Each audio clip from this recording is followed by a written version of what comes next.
Alright, so this is going to be another movie review. This one's called Ordinary People, 1980. I'm giving this 1 out of 5 stars. This movie ticked me off. This is going to be another Emmet Walsh lamestream movie. It was Robert Redford's directorial debut, and it got 6 Academy Award nominations, and it won 4. Got Best Picture, Best Director.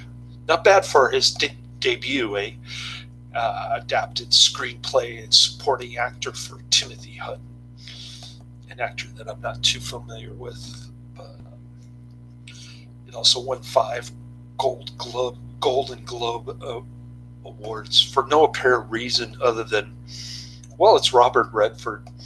Robert Redford probably could have sold his own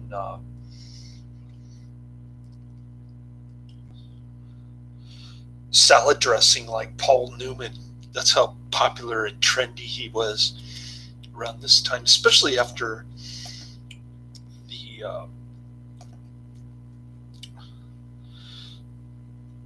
the movie he did with Dustin Hoffman about the Nixon Watergate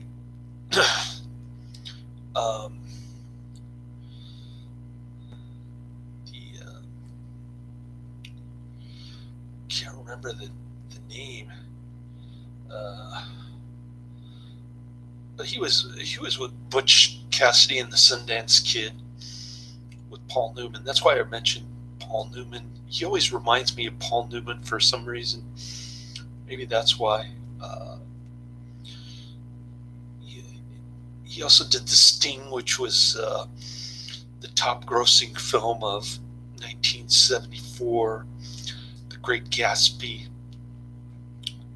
which I remember being forced to watch when my English teacher was drunk. He used to, I think he was gay. He used to come and subtly kind of stalk me, which was fine. He never actually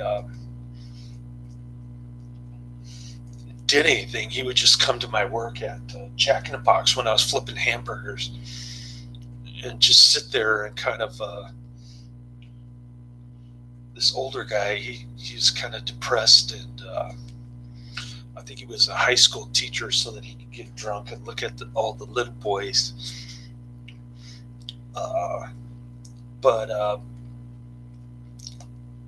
Yeah, that was my bonehead English teacher. I should have taken AP English, studied engineering, but All the President's Men is the name of the Nixon. The critically acclaimed. I thought it was pretty bad, but not as bad as this movie. At least the Washington Post had somewhat journalistic integrity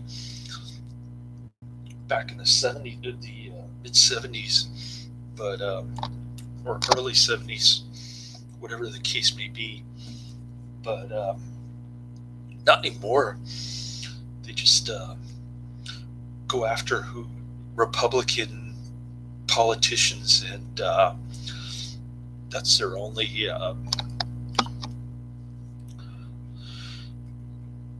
goal these days. I don't think they have any kind of objectivity whatsoever. But same thing with the New York Times. They're kind of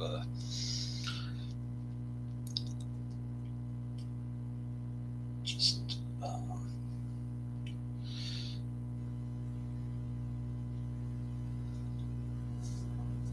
they're just kind of one-sided ideological, like Emmet, MSNBC, and CNN, those kind of organizations. But I'm going off topic. I just wanted to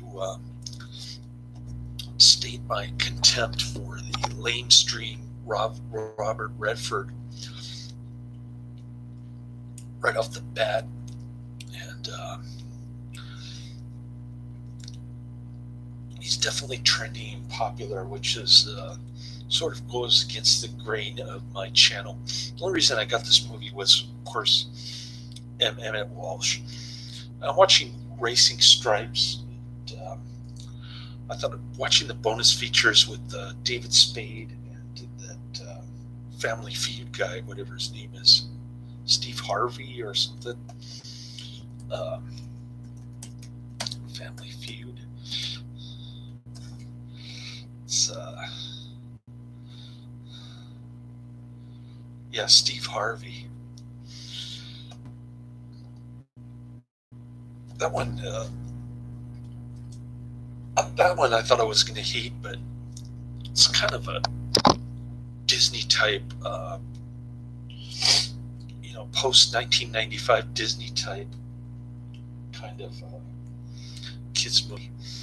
So I'm trying to slug through that.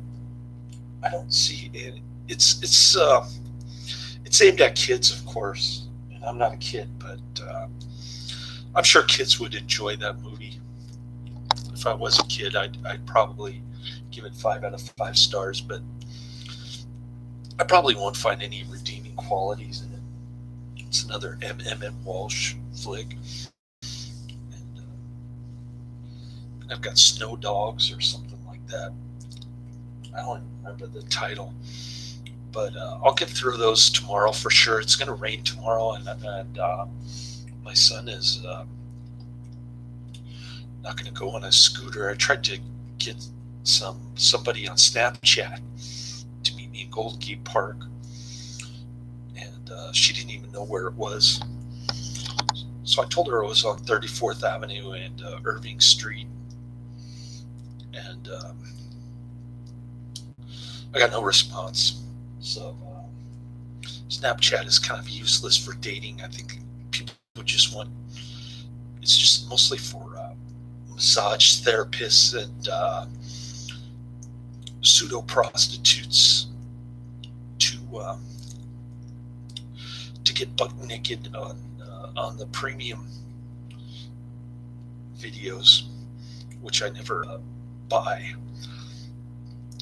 If I want to watch porn, I could just look it up online.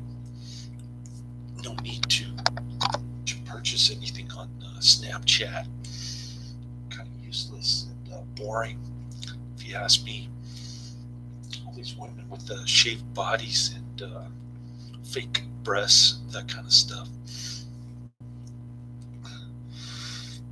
Anyways, getting back to the movie, I'm getting way off topic now, talking about Snapchat. But most of the women on Tinder, they like to put their Snapchat on there.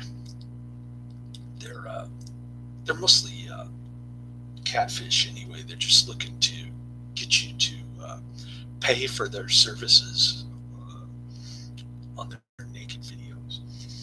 But anyways, getting back to the movie. Okay, so this movie is basically a boring soap opera, and it actually elevates the head shrinker guy into some sort of miracle worker with Timothy Hutton. Okay, so it's basically about a dysfunctional family. Mary Tyler Moore and Donald Sutherland, a couple of feminists, I guess. But they end up getting separated at the end.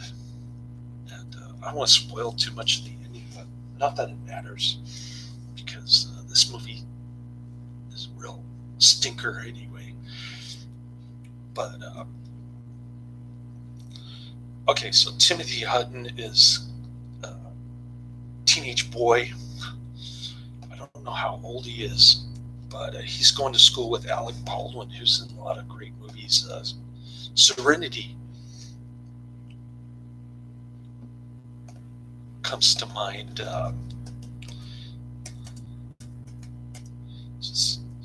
Serenity.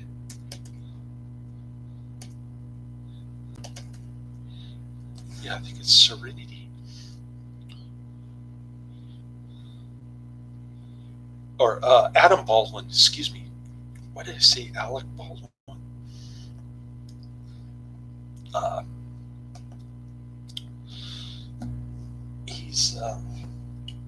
He's got some scenes. Timothy Hutton and he get a fight. I think they're in high school, and I'm not sure what grade Timothy Hutton is or what his age is supposed to be in this movie. But basically, he's feeling guilty because his brother drowned on a boating accident. Wasn't too clear how the surroundings or the situation behind the boating accident. You just see very brief clips of him trying to extend his hand to his brother so that he doesn't drown, and it looks like his brother almost wants to drown, and for some reason he feels guilty about being the survivor. So it's kind of like an upper middle class family. Donald Sutherland plays a tax lawyer, so it's kind of not very believable to see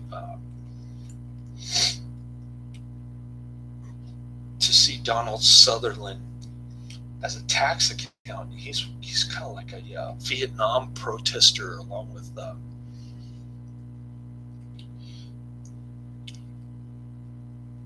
with Jane Fonda and FTA. So why would a hippie from the late 60s play a tax accountant? That didn't really make sense. Mary Tyler Moore playing the Black Widow made more sense to me, but she plays Beth, so it's kind of startling to see her playing Beth, because Beth is my cousin's name, and I was very fond of my cousin for some reason when we were kids. But I never talked to Beth anymore. She ended up getting divorced also, and because her high school sweetheart finally cheated on her after about 20 years. And anyways,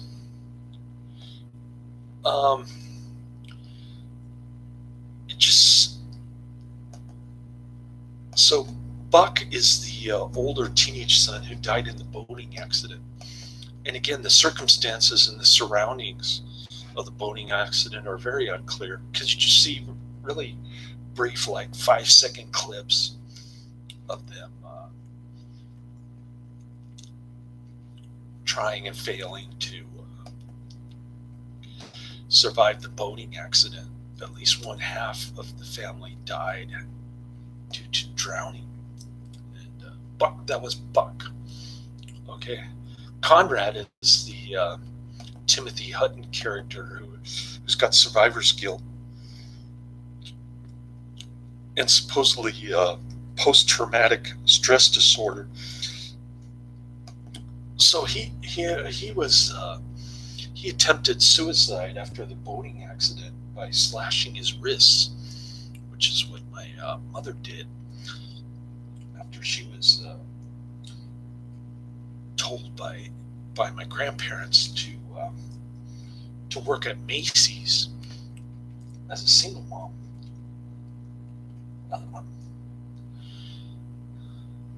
And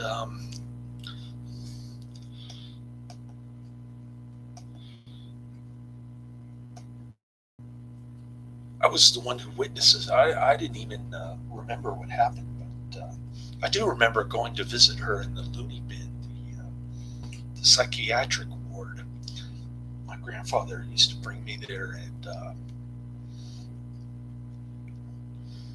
then my mom kind of straightened up. I don't know what they did to her. They probably forced her to take drugs or did some convulsive shock therapy, but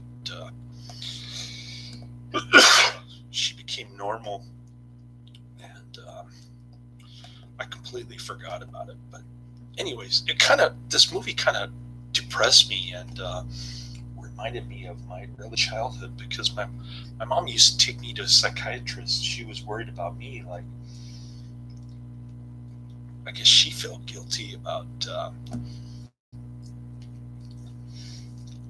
what she did to herself. And anyways, it's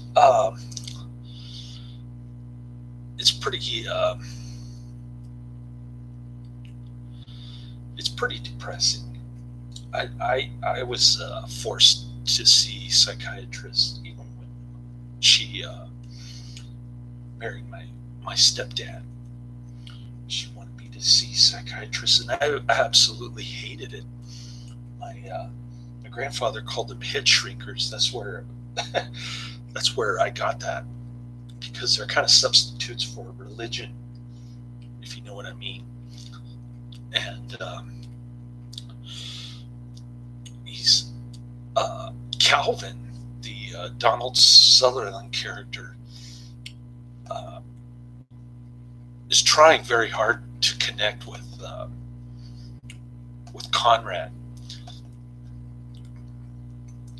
and he's trying to understand the Beth character, Mary Tyler Moore, and she kind of resents that. She's kind of a cold, unloving mother.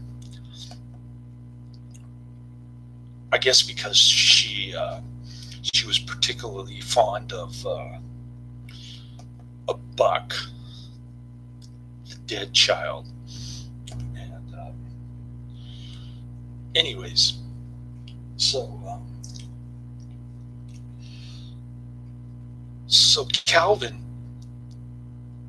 wants Conrad to go see the head shrinker. Conrad does that. He starts having these emotional outbursts during the meetings, but for some reason he's able to connect with the head shrinker, which doesn't make sense.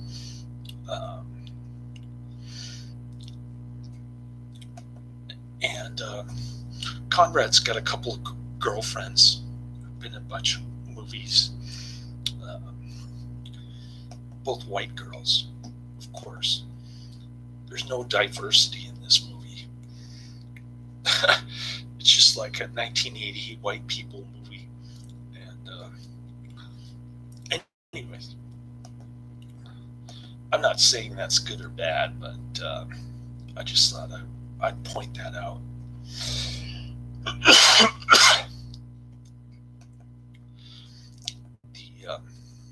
One of the teenage girls commits suicide, and he starts freaking out like he's going to slash his wrists again. And he ends up calling the head shrinker, and they have this emotional session, emergency session late at night. He charges $50 an hour or something, which is a lot of money back in the 80s. And I guess psychiatry was big business back at this time. I remember having to go through it, and I hated it. Although one of the head shrinkers that I went to early on back in the mid 70s was actually a Kiss fan. I thought that was pretty cool. That was the only connection I had with these head shrinkers. Otherwise, it was just incomprehensible mumbo jumbo and psychoanalysis, which I absolutely hated. And Stillman is the Adam Baldwin character. He gets in a fist fight because Adam Baldwin wants to know if he got in one of the girls' pants or something, and Conrad is offended, and he starts throwing punches. Just having innocent dates, like walking around or going to the bowling alley or Mickey D's or something like that.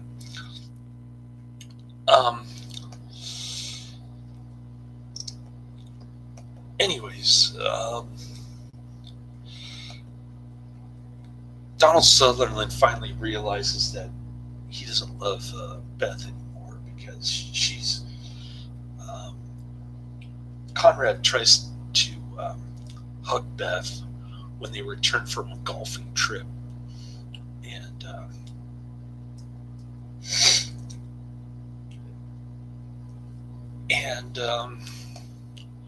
she just has no emotion. She's like a robot.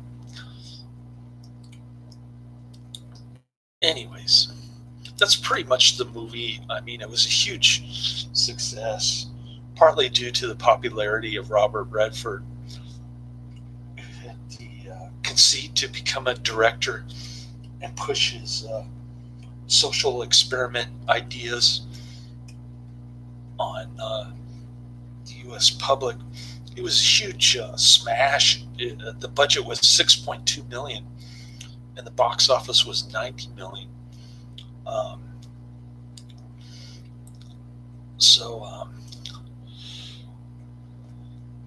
It was Mary Tyler Moore's career breakout. A little change of pace from her Dick Van Dyke Show, and of course the Mary Tyler Moore Show, which was a feminist rallying cry on television, the drug of the nation. So she received a nomination for Best Actress. I don't know why. Her acting is very wooded and unemotional, kind of like Barbara Bain in Space 1999. But anyways, lots of trivia and big name actors in this one. Otherwise, pretty dang boring. Now I guess I'll mix in my coronavirus complaints like I always do. Okay, so I don't know if I mentioned this in a previous video, but I was eating lunch at my desk one day and recently, and the supervisor who just walks around all day, he doesn't do anything. He decided he was going to be part of Dr. Fauci's virus patrol. He told me to wear my mask. I kept telling him that I was eating my lunch. And then he used the propaganda trick that I don't care that 9 people died in San Mateo County, the county where I work, during the early morning and early afternoon. And I don't care that people are dying, which I never said that I didn't care. I just said that I was eating my lunch at my desk. Then he makes up some cockamamie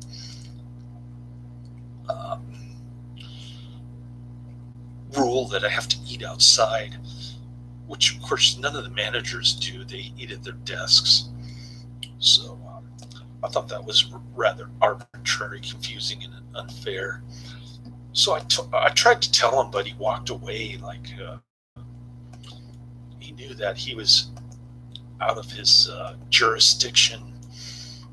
And sure enough, the office manager overheard what was happening, and she told the general manager, and he kind of sided with me. He said my desk was my own private space, and started putting yellow tape to mark the boundaries with all this 6 feet antisocial distancing nonsense. Okay, but then so they're trying to get more strict because they know that the government's going to come around every single building and ask what strict guidelines they're putting in place. So now they're going to take everybody's temperature every day. That's what the office manager is going to do. And if anybody has even a slight fever, they're going to tell that person to get a free test in San Francisco. I don't even want to get a free test because I know they're going to use it to trace me and violate my privacy. So I approached the managers yesterday after they had a big meeting in the warehouse, and I said, could I just work from home? I don't want to risk taking a 2-week unpaid vacation, essentially. And the general manager says, oh, don't worry, even if you don't have enough PTO, we'll find a way to pay you or something like that. So in California, there's a 3-day paid sick thing for coronavirus, but I think they want me to work from home if I have a fever for 3 days, and then they want me to take the free test in San Francisco, which I probably won't do. I'll probably ask them if I can do something else, or that probably won't go over well with HR if I ever get to that point. But I'm probably worrying too much because I never get sick. I take plenty of vitamins and I get my sunshine. So the chance of me getting the coronavirus is very slim, despite working 2 so-called non-essential jobs, which is or 2 essential jobs, I should say, which is what the government calls them. But anyways,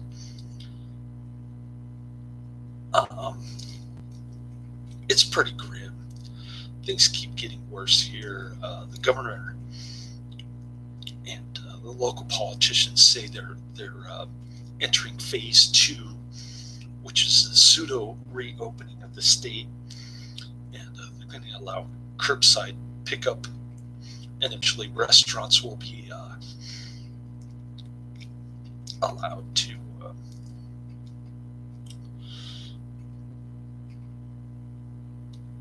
be heavily regulated. And I don't even want to go to those places. I mean, you got the combination of the people who want to stay home, and regardless of whether the state reopens. I mean, there's so many in California who are still brainwashed into thinking that the government is doing the right thing. I see it at my work all the time, and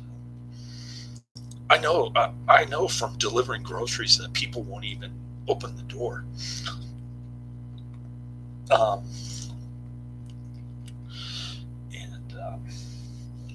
So there's a lot of that, and those people aren't going to go out. I'm not going to go out because I don't want to wait 3 hours for my food and have to deal with waitresses and waiters. The single moms that my former coworker used to admonish me to tip more. Those kind of people, they're going to be barking at customers, like ordering them around and stuff, like Safeway, and so there's going to be a lot of resentment against that. Not that the servers deserve scorn. It's the politicians who impose all these stupid rules and regulations who deserve scorn.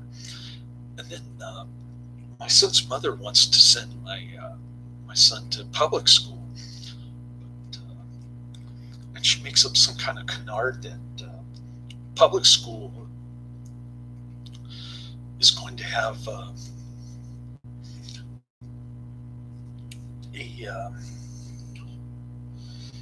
going to have the after school sports, but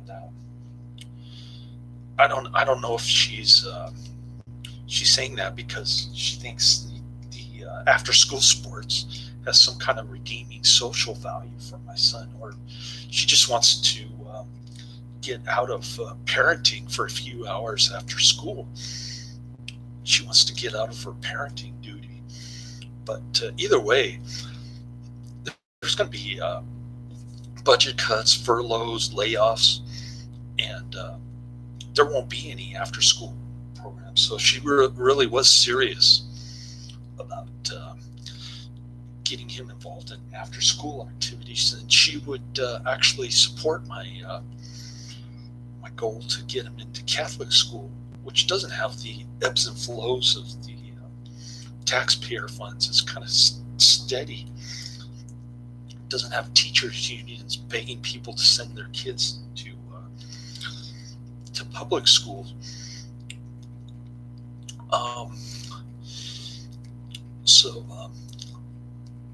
I think I'll use that in my argument to the court. Not that the judge will pay any attention to it, but I think it's an important concept to point out that after COVID-19, everything changed. It's not the same for public schools anymore. In fact, I think there's a statistics, 40% people want to homeschool now. And nearly half of the kids don't even attend online class during this COVID-19 nonsense. So kind of interesting to see how this is all playing out. And I like to read stuff about it, but other than that, it's just like living in a dystopian nightmare right now. So I thought I'd point that out. Anyways, enough about that. My video is going over 30 minutes. I'm blathering because I took the red line, and sorry if I can't think too clearly in this video, but I got about 8 hours of sleep, and then I woke up, took the red line.